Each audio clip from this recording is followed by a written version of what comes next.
They started in the dark, in the rain, but border force strikes might not end for months. Travel disruption for untold thousands, another stream to the flood of trouble from multiple strikes across multiple sectors of our everyday life. Oi, Sunak, hear us say, we want decent pay. Manish says he'd love nothing more than to be at work today, but a proposed 2% pay rise in a cost of living crisis has forced him out in the downpour. Most of my other colleagues as well, because that's all they talk about at the moment. That I've got to pay this bill, I've got to pay, this bill, and, we need, the month end doesn't come sooner because, people's bank account are literally empty. In 11 years, my pay has gone up less than £60 a month. Because I'm on an old contract. I haven't had a pay rise at all in the last 10 years. I love the job that I do. Do you feel poorer now than when you started this job? Oh, absolutely. I really do. Because of where we are in 2022, I feel poor when I go home and we've got to ration the heating because we can't pay the gas bill. The PCS unions say they have a mandate for walkout until May. But from now until just the new year, the list of strike action is long. RMT train drivers, national highway workers, driving examiners, even Unison members at the Environment Agency, to name just a few. In fact, there are walkouts every single day for the rest of the month. Soldiers were on hand to ease the pain at airports this morning. Early arrivals said the strike impact was minimal. So it was a strike? Yeah. Oh.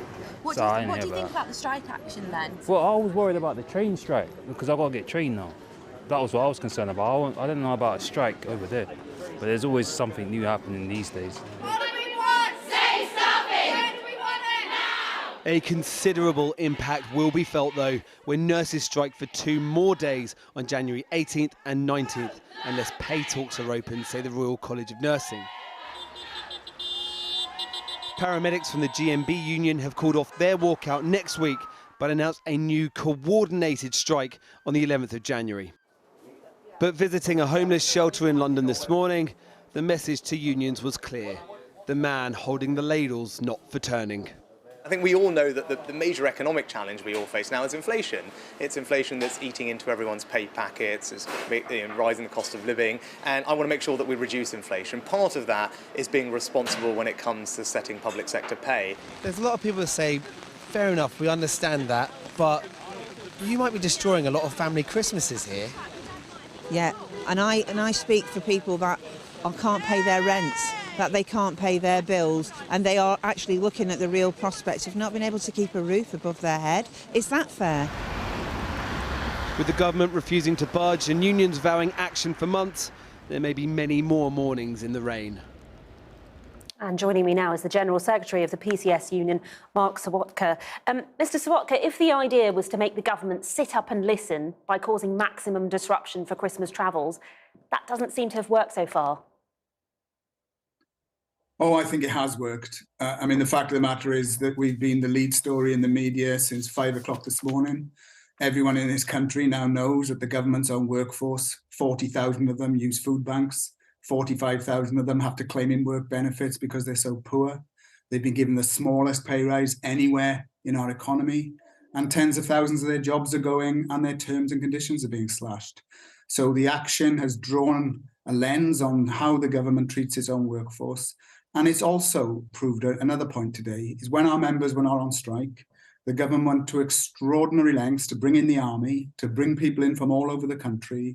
And the word we have from these airports is people were being waved through, passports were not being checked properly, because the work our members do is highly skilled, and that cannot be replicated by an army personnel with 5 days meeting. Well, on that point about bringing in the army, they're being paid £20 bonuses each day that they work. What do you think about that? And it seems to be sort of working seamlessly at the moment. Some passengers haven't even noticed that there's a strike. Well, it'll be very interesting to find out the cost of bringing the army in and people from all over the country. But I repeat the point that normally it's hard to get through an airport because our members are trained to not just check passports properly, but to look out for forgeries, to look out for victims of human trafficking. They do a skilled job. If you're basically just waving people through the gates, it's not surprising that there are no queues, but it isn't replicating the service. But the point is, Fatima, the army may be in the airports today, but we've also got driving examiners on strike, motorway people on staff, people in job centres in Doncaster and Liverpool, people in the Rural Payments Agency. Next month, it'll be the DVLA workers. Are the army going to do all those jobs and work on the wards and teach our kids? Of course they can't. And that's why the government should stop trying a sticking plaster approach and actually get around the negotiating table, starting with its own workforce, who it knows are in work poor and are claiming benefits because their pay is so low. You've talked about having a mandate for months, and you've given us a long list of workers who could potentially go on strike. I mean, what are we looking at, worst case scenario, come 2023? Well, in my own union, PCS, so far 5,000 people have been on strike. We have 100,000 members who voted for action. So we will escalate in January if there are no talks. And that will include the job centre network, that will include other ports and airports, not just the ones we've seen today. It will include all government departments right across the board and will cause huge disruption. But I think what we also have to understand is 500,000 teachers are currently balloting for industrial action. So are our firefighters. We know about our nurses, our paramedics, our postal workers, our train workers. And Fatima, all these people can't be wrong. They know that they cannot make ends meet. They know that they have not caused inflation. It is our incompetent government. And the government should stop just telling lies and evading the question and get around the negotiating table and put money on that table. But Mr Sawatka, you all know very well that Rishi Sunak has outlined that it would be irresponsible to raise public sector pay. I mean, he's talking about being sad and disappointed that the strike action is taking place, but he is not budging because as far as he and the government are concerned, it would be irresponsible.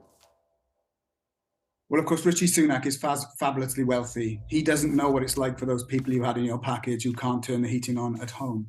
He also knows it was his government that crashed the economy, and it was his government that was prepared to borrow hundreds of billions of pounds to give tax cuts to the rich, but cannot find a fraction of that money to pay our frontline public sector workers.